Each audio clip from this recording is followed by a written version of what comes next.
Bonjour à tous, c'est Romain, bienvenue sur cette vidéo, bienvenue dans la Cinéma Room. J'espère que vous allez bien en cette période assez compliquée de confinement et que vous respectez bien les règles, c'est super important. Mais il ne s'agit pas du tout du sujet de cette vidéo, ni du thème de cette chaîne d'ailleurs, qui sera une chaîne de cinéma, d'analyse, de films, de réalisateurs et plein de choses, je l'espère.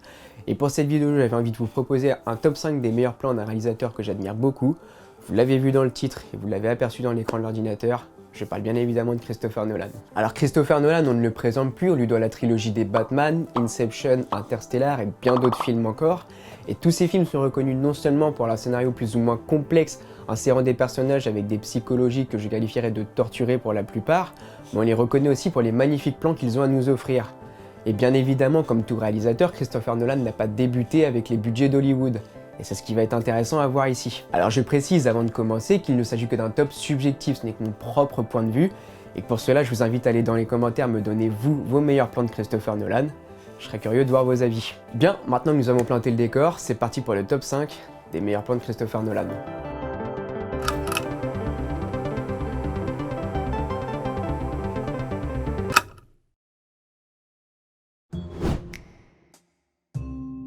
Alors pour la 5e position, il s'agit d'un plan se trouvant dans le premier long métrage de Christopher Nolan, à savoir Following. Alors pour ceux qui ne connaissent pas Following, il s'agit d'un film d'1h10 sorti en 1999, filmé en 4 tiers et en noir et blanc, la faute à un budget faible. Le film raconte l'histoire de Bill, un écrivain qui a une obsession assez malsaine de suivre les gens dans la rue afin de savoir à quoi ressemble leur vie.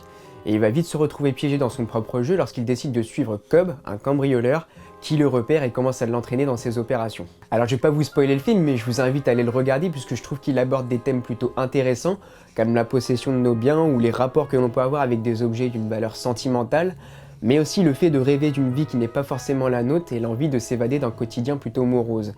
Et en tout cas pour moi, le plan qui résume bien le film, c'est le suivant. Il s'agit d'un plan en tout début du film où on voit le personnage de Bill assis dans un restaurant en train de manger et de regarder ce qui se passe autour de lui. Pour rappel, le film est tourné en 4 tiers et en noir et blanc à cause d'un budget faible, mais moi je trouve que ça rajoute un certain charme à l'image. Il faut savoir que Christopher Nolan est un fervent défenseur de la pellicule et qu'il a toujours tourné de cette façon, et ce encore aujourd'hui. Si on analyse le plan, on se rend compte qu'il représente tout le thème du film, à savoir un personnage isolé, seul avec un visage fermé. On constate également un jeu de reflets sur la vitre du restaurant avec les passants. Bill regarde les gens passer et s'imagine une vie autre que la sienne, à savoir une vie banale, dérisoire, et tellement dérisoire que son visage se mélange avec le reflet des passants, comme si sa vie n'avait aucune importance. On voit déjà que dès son premier film, Christopher Nolan maîtrise son sujet et surtout sa caméra, d'autant plus que le film est tourné en grande majorité à la caméra épaule. Et c'est pour cela que j'ai tenu à retenir ce plan dans mon top 5, parce qu'il prouve qu'on est capable de réaliser des grandes choses avec des petits budgets. Et Christopher Nolan va continuer à prouver son talent avec le plan en 4e position issu de son 2e film, à savoir Memento. Alors Memento, c'est le 2e long métrage de Christopher Nolan sorti en 2000 avec cette fois-ci un petit peu plus de budget. L'histoire met en scène Leonard Shelby, interprété par Guy Pearce, souffrant d'amnésie antérograde, c'est-à-dire l'incapacité à se créer des souvenirs à partir d'un événement survenu.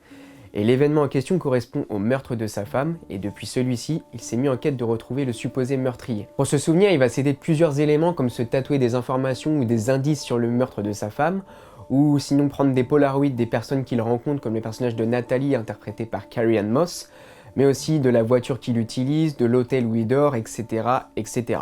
La particularité de ce film est que l'histoire principale avec Leonard est montée dans l'ordre chronologique inversé. En gros, le film commence par la fin et finit par le début. Mais il comporte aussi une autre histoire qui, elle, est montée dans l'ordre chronologique. Il s'agit de l'histoire de Sammy Jenkins, qui est un ancien client de Leonard lorsqu'il était inspecteur pour débusquer les fraudes à l'assurance, et aussi quand il avait toute sa tête encore. Et la particularité de Sammy, c'est qu'il avait la même pathologie que Leonard. Intégration maligne. Du coup, pour distinguer les deux histoires, Nolan a procédé de la façon suivante. L'histoire principale est en couleur, et celle de Sammy Jenkins en noir et blanc. Et du coup, on en vient au plan que j'ai retenu en 4e position. Il s'agit d'un plan en noir et blanc, donc durant la narration de l'histoire de Sammy Jenkins, on y retrouve notre protagoniste face à son miroir au téléphone en train d'analyser les tatouages sur son corps. Comme je l'ai dit juste avant, le tatouage est un moyen pour Leonard de se souvenir des choses. Ainsi donc en un plan, on a encore tout le thème du film, à savoir la quête de soi et de son identité. On remarque également que le reflet de Leonard est totalement net, comme si la vérité se trouvait dans son reflet, une vérité qu'il essaye d'assembler lui-même. On constate également que ce n'est pas anodin si nous avons Leonard en amorce sur le plan. Celui-ci est donc naturellement flou puisque la netteté est faite sur le reflet, ce qui renforce encore plus cette opposition entre le vrai lui et son reflet. Lui, il est perdu, il est dans le flou, et son reflet représente la vérité, ou du moins sa vérité, puisque c'est lui qui se crée de ces informations tout au long du film. On peut également remarquer une sorte de chant contre chant, comme lorsqu'on a une discussion entre deux personnages, sauf qu'ici il s'agit d'un dialogue entre le véritable Leonard et celui qu'il pense être. En bref, ce plan représente toute la thématique du film, comme je l'ai dit, à savoir la quête identitaire et le vrai moi. Leonard se retrouve ici confronté à lui-même et ses démons, qu'il a un petit peu du mal à affronter finalement. On passe maintenant aux choses sérieuses avec le top 3 et ça commence avec un des meilleurs films de super-héros. Je parle bien évidemment de The Dark Knight. The Dark Knight est le deuxième volet de la trilogie Batman de Christopher Nolan sorti en 2008. Le film poursuit les combats de Bruce Wayne, alias Batman, dans la criminalité de Gotham. Et alors qu'il est dans un tournant décisif de cette bataille avec le commissaire Gordon et le nouveau procureur Harvey Dent, ils vont devoir faire face au criminel le plus infâme et le plus redoutable, à savoir le Joker. Dans ce volet, les convictions de notre chevalier noir campé par l'excellent Christian Bale sont remises en cause avec l'apparition du Joker. Interprété par le regretté Heath Ledger, il s'agira d'une des meilleures prestations du personnage que nous aurons eu au cinéma. Alors, je vous arrête tout de suite, je ne vais pas rentrer dans le débat, même si j'ai ma petite préférence. Toujours est-il que le personnage du Joker va mettre Gotham à feu et à sang, tel le chaos incarné. Le film est rempli de séquences spectaculaires et de plans cultes, ce qui le rend unique et l'imposant, comme je l'ai dit, d'un des meilleurs films de super-héros. Et pour le plan en troisième position, il s'agit d'un plan en tout début de film. On y voit une silhouette de dos portant un grand sac ainsi qu'un masque de clown peint. Le plan est en travelling, avançant jusqu'au masque, sans une seule fois distinguer le visage de la silhouette qui enfile le masque et monte dans un véhicule ensuite. Ce plan nous met donc dès le début dans l'ambiance du film, à savoir de la tension et du suspense, et le travelling sert justement à renforcer la tension de toute la séquence introductive du film. Pour ceux qui connaissent l'univers Batman, on sait déjà à quel personnage nous allons avoir affaire dès le début du film, c'est-à-dire le Joker. Mais le fait de le caricaturer par un masque renforce encore plus ce mystère autour du personnage, un mystère dont le Joker va jouer tout au long du film avec ses différentes histoires sur l'origine de ses cicatrices. Au final, ce plan fait partie d'une séquence introductive complètement spectaculaire, puisqu'il s'agit d'un braquage de banque sous tension, avec de nombreux braqueurs portant tous un masque de clown peint. Dans la grande majorité, ils sont en duo, sauf notre braqueur tout seul qui enfile son masque et grimpe dans un véhicule ensuite. Et par ce plan, Christopher Nolan nous invite à prêter attention à ce seul braqueur, distinguable par la peinture sur son masque. On en a terminé avec The Dark Knight, on passe désormais au top 2.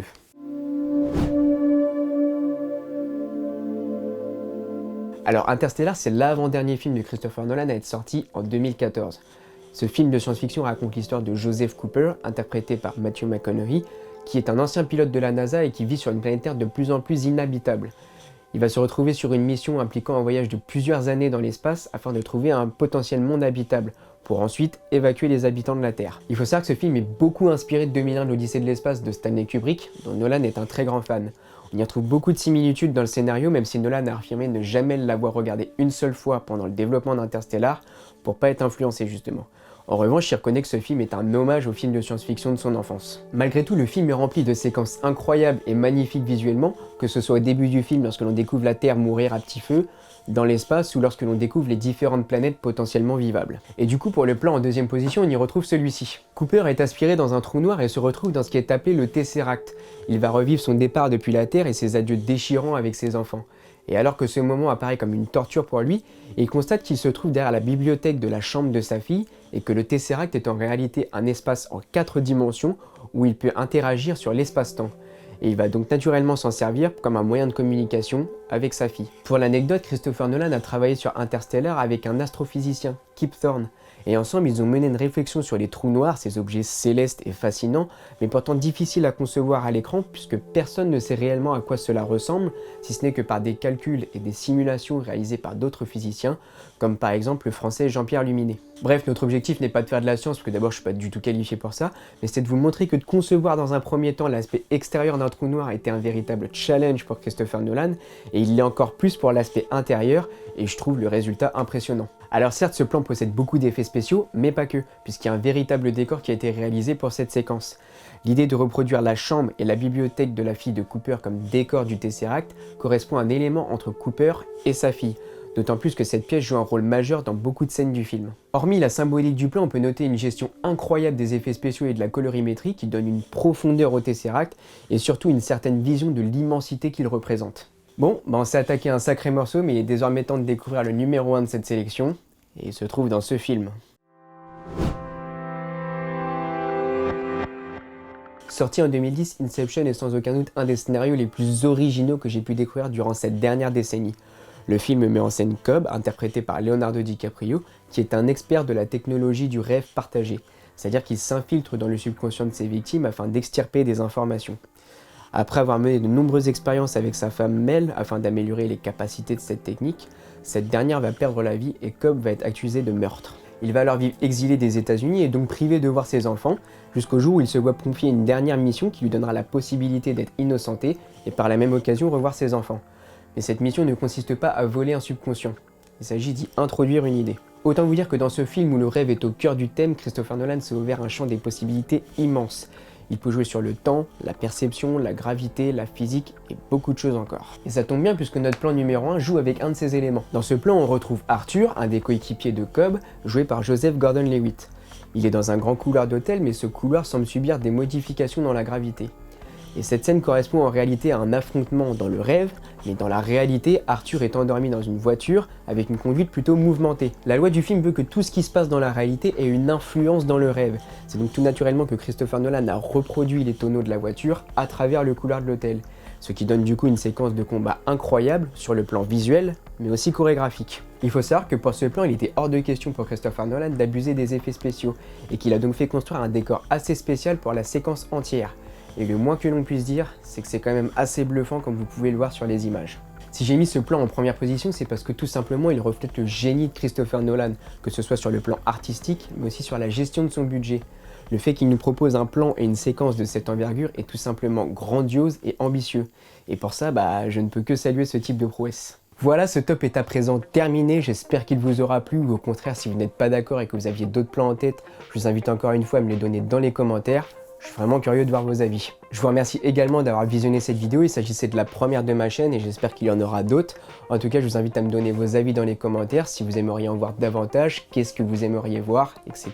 etc. Si celle-ci vous a plu, vous pouvez mettre un pouce bleu et vous abonner à ma chaîne, ça me donnera énormément de force. En attendant, prenez soin de vous et quant à moi, je vous dis à très bientôt dans la Cinéma Room.